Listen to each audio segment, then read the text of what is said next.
Om Swastiastu. Assalamualaikum warahmatullahi wabarakatuh. Salam, namo budaya, salam kebajikan untuk kita semua. Hai Sobat Podcast, selamat datang di Podcast 3. Tempat kita ngobrol santai seputar dunia seni dan kreativitas. Saya Abus, hari ini kita akan membahas topik tentang seputar dunia seni tari. Seperti yang kita ketahui, seni tari bukan hanya sekedar gerakan tubuh, tapi juga bahasa ekspresi yang menyimpan makna budaya, sosial, bahkan spiritual. Hari ini kita sudah kedatangan bintang tamu, tentunya yang sangat spesial, yang akan membagikan pengalaman serta pandangannya di bidang seni tari. Mungkin langsung saja kita sapa bintang tamu kita pada sore hari ini. Halo, halo. Halo, Om Swastiastu. Perkenalkan, nama dia Ibnu Agus Ahrana, biasa dipanggil Suagus, yang kelahiran 6 Oktober 2001. Untuk riwayat pendidikan Tiang TK di TK Cepaka Putih yang ada di Gang Rambutan di Sindu. Selanjutnya SD di SD 11 Cakra Negara Utara, yaitu di sini juga. Selanjutnya untuk SMP yang ada di SMP 1. Selanjutnya melanjutkan SMA di SMA Negeri 3 Mataram, dan terakhir yang mengikuti program studi S1 di Universitas Bumidora Mataram, mengambil jurusan Teknik Ilmu Komputer. Mungkin itu saja perkenalan dari Tiang. Itu bagus. Terima kasih atas kesempatannya sudah hadir pada podcast hari ini. Hari ini kita akan mengupas perjalanan, tantangan, hingga kisah di balik kesuksesan dari narasumber kita pada sore hari ini. Baik, agar obrolan kita semakin terarah, mungkin langsung saja kita masuk ke pertanyaan pertama. Baik, bisa diceritakan sedikit bagaimana awal perjalanan kau tuh hingga sampai di titik sekarang? Untuk perjalanan ya, kalau perjalanan sih, kalau dunia seni itu emang dari kecil, cuman ada beberapa tantangan yang saya alami selama 24 tahun jadi seorang pelaku seni, khususnya kan seniman, karena menurut dia seniman itu punya karya, tapi sedangkan dia tidak punya karya, jadi saya menyebut diri saya itu seorang pelaku seni. Jadi waktu yang kecil sudah diarahkan untuk menjadi penari, cuman yang sempat ini penolak karena pikiran saya waktu itu apa tadi, karena menari itu kan identik dengan cewek, umumnya identik dengan cewek. Kalau sedangkan orang tua saya udah beda, karena orang tua saya juga berlatar belakang pelaku seni. Jadi orang tua saya kebetulan bapaknya adalah salah satu pelawak yang ada di Lombok. Kebetulan bersama dosen-dosen kita, salah satunya di Agung, beliau ada partnernya dulu, dan juga sering pentas di staff, terutama apalagi Saraswati, terus acara-acara besar lainnya di tempat di Mataram ini. Jadi emang dari kecil udah diarahkan untuk menari, cuman saya menolaknya karena itu dah, nari itu identik dengan cewek. Jadi fokus saya waktu kecil itu adalah dunia gamelan. Jadi dari TK, SD, SMP itu fokus ke gamelan. Cuman di dalam perjalanan itu ada liku-liku yang bisa dibilang membelokkan arah saya dari dunia seni ke dunia yang lain. Salah satunya kelas 1 SD, kelas 1 SD itu karate sampai kelas 3 C. Nah, kelas 3 ini beda lagi. Kelas 3 ini ikut sekolah bola sampai kelas 4 SD mungkin kalau tidak salah. Nah, barulah di SMP itu kembali lagi ke dunia gamelan, khususnya berlanjut waktu itu, berlanjut. Nah, setelah ikut berlanjut di kelas 3 SMP, sedikit dapat apa ya, seperti kalau bisa dibilang kaice, karena di tempat yang di sini, karena waktu itu ada karya Resigane ini kan pasti diminta penari juga, ada yang namanya tari baris gede. Nah, kebetulan di sini itu ada punya idusnya pakaian baris gede, dan itu diminta untuk ikut ayah dari muda mudinya itu. Jadi waktu itu dia dilatih oleh salah satu tokoh. Dia sekolah di Bali juga namakan visi. Jadi saya belajar oleh beliau yang bernama Ilham Masjid. Dia yang ada itu dalam visi itu dikenal dengan nama Ilham Said. Jadi itu adalah pelatih pertama saya menari. Tarian yang saya bawakan baris ini itu adalah awal dari perjalanan menari saya. Kelas 3 ini ya, kelas 3 SD. Jadi setelah saya ngatur ayah baris ini itu eh, ada kemauan lagi untuk belajar menari karena di waktu kecil itu kan sempat ditawari menari. Nah, dan penyesalannya itu baru di kelas 3 SMP kenapa tidak nari dari kecil sih. Jadi perjalanan itu penyesalannya ada. Jadi penyesalan itu tidak datangnya di depan, penyesalan itu datangnya di belakang ya. Tapi karena niat dan keinginan itu pasti akan apa namanya membuat kita termotivasi dari penolakan, terus ada kemauan dan ada keinginan tuh pasti semua kan terdapat semua. Jadi saya di kelas 3 SMP sekali untuk belajar nari di teman bapak saya kebetulan Pak Jahir yang punya sanggar besi di budaya. Jadi sebelum saya latihan itu saya ngomong sama beliau minta saja. Jadi setelah saya varsity itu saya juga nanti latihan ke Pak Jahir. Di sana saya latihannya lumayan sampai sekarang. Jadi latihan di sana itu pun tidak langsung bisa nari. Jadi kita belajar dasar, dari dasar awal seperti atur kanan atau kiri, baru melakukan asal, dan teknis-teknis yang lainnya. Itu pun saya latihan, latihan itu karena keinginan saya besar, ingin bisa menari. Eh, Latihannya itu baru dulu kalau bisa latihan tuh seminggu 3 kali.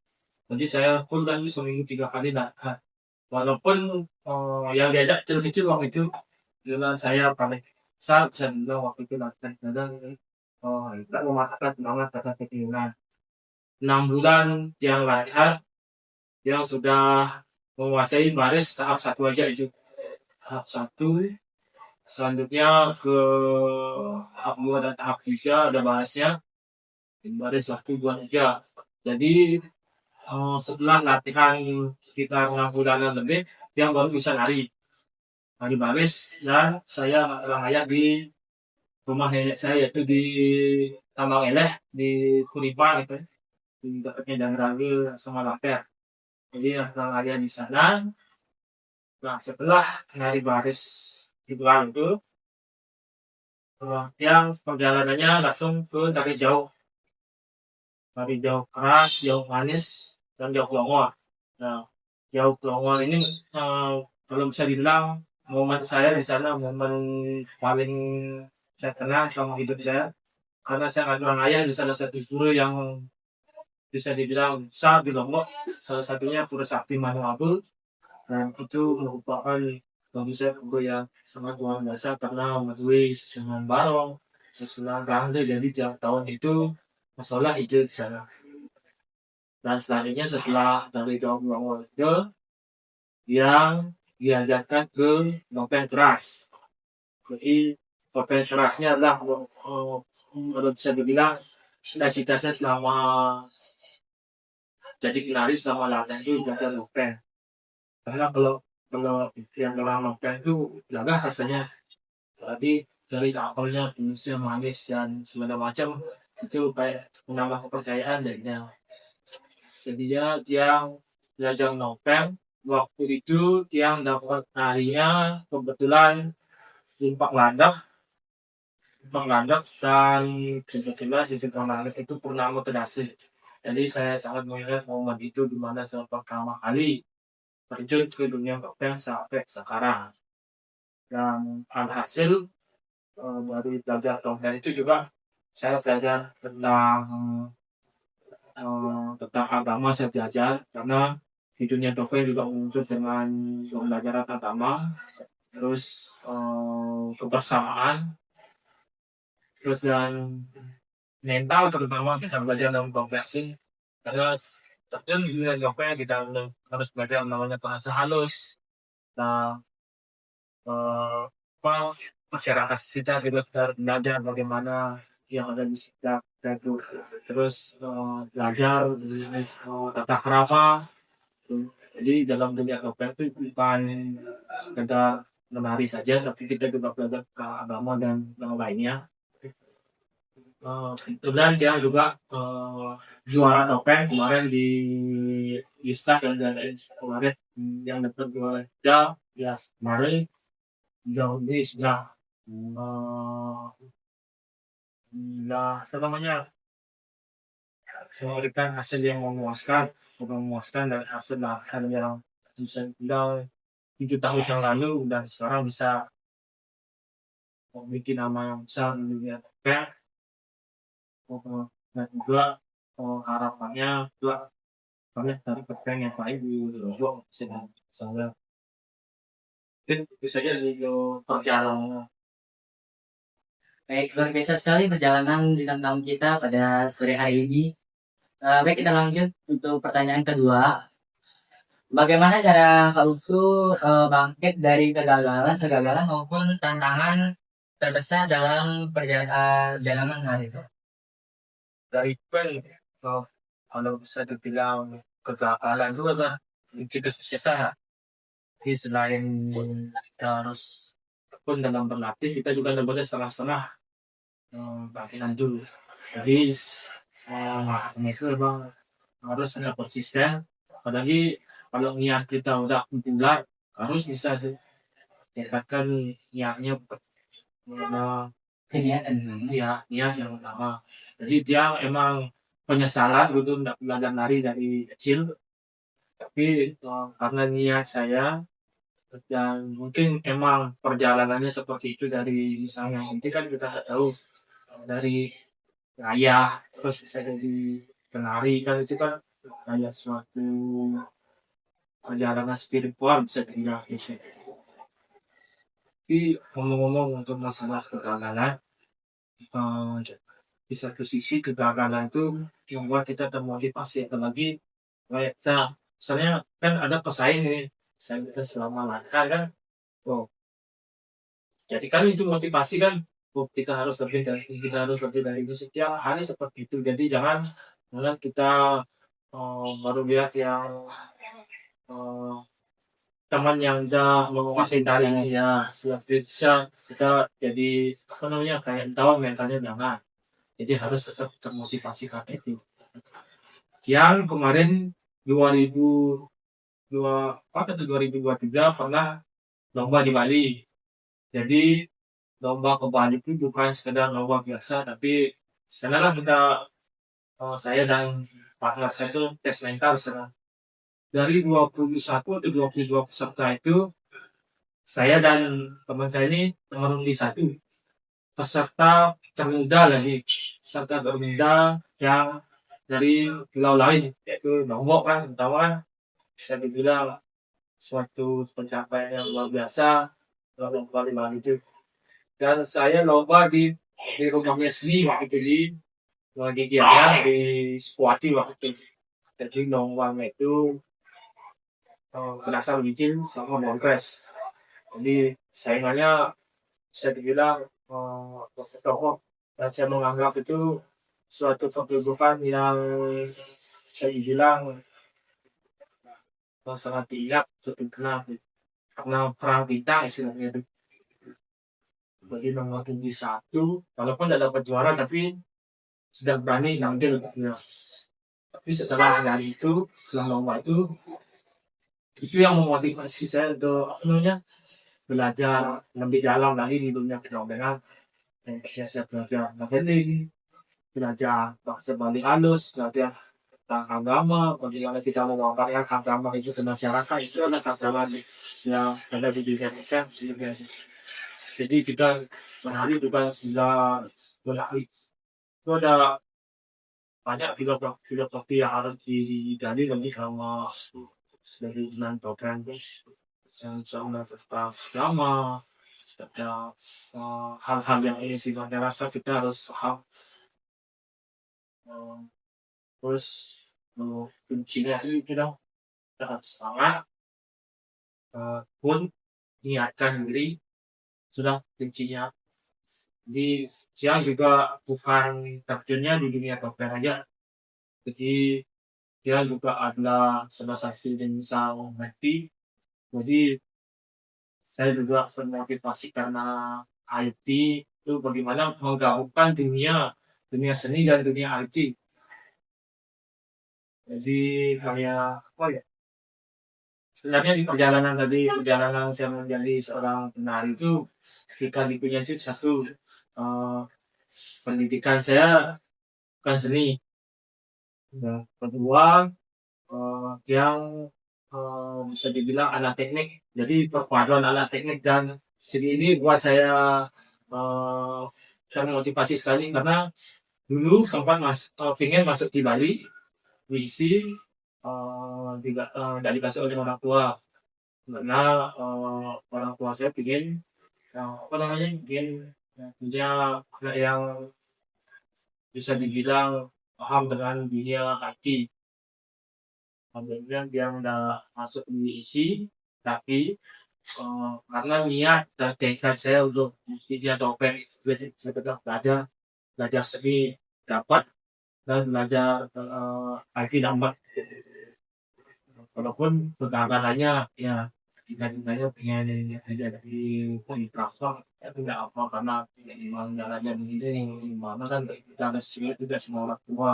Tapi kalau lebih sukses juga ada di orang tua kan. Tapi saya menikmati perjalanan saya itu dari saya yang apa namanya menolak untuk menari terus programnya kembali lagi menari. Nah, walaupun tidak dikasih juga kemudian kembali tapi tetap sudah dunia seni. Walaupun seskop mungkin jelas saya kan seskop sudah ada waktu itu tapi dunianya tetap sedih gitu. Ini berada di partner. Sebelum menutup acara, mungkin Kak Agus bisa menyampaikan closing statement-nya. Untuk podcast yang lagi nonton, jadi untuk dunia seni, kalau emang ingin belajar seni jangan setengah-setengah. Jadi kita harus fokus sama dunia seni. Satu, rajin latihan. Dua, kita harus apa namanya punya keinginan. Jadi kalau keinginan sudah ada, pasti apa namanya apa yang ingin dicapai itu pasti terwujudkan. Jadi saya yang di awal menolak untuk belajar nari, tapi setelah banyak perjalanan di perjalanan saya ingin kembali lagi menari karena kenapa? Karena penyesalan itu tidak datang di akhir. Jadi kalau ada saran dari orang tua atau kerabat terdekat lebih baik itu dijadikan pertimbangan karena karena orang tua atau teman dekat itu bisa melihat apa yang ada dalam diri kita sedangkan kita tidak bisa melihat apa yang ada dalam kita. Jadi itu adalah satu kunci menjadi orang sukses.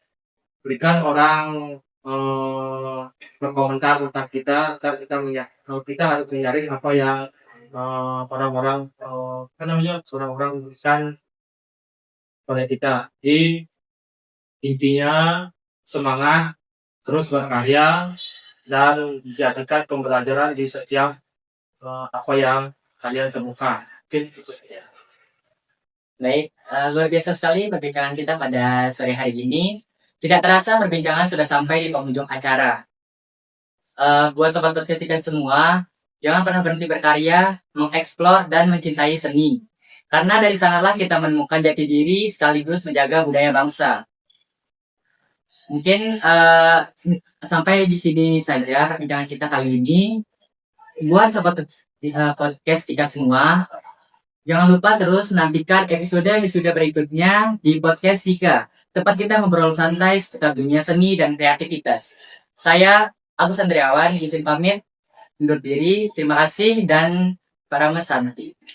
Om Santi Santi Santi Om.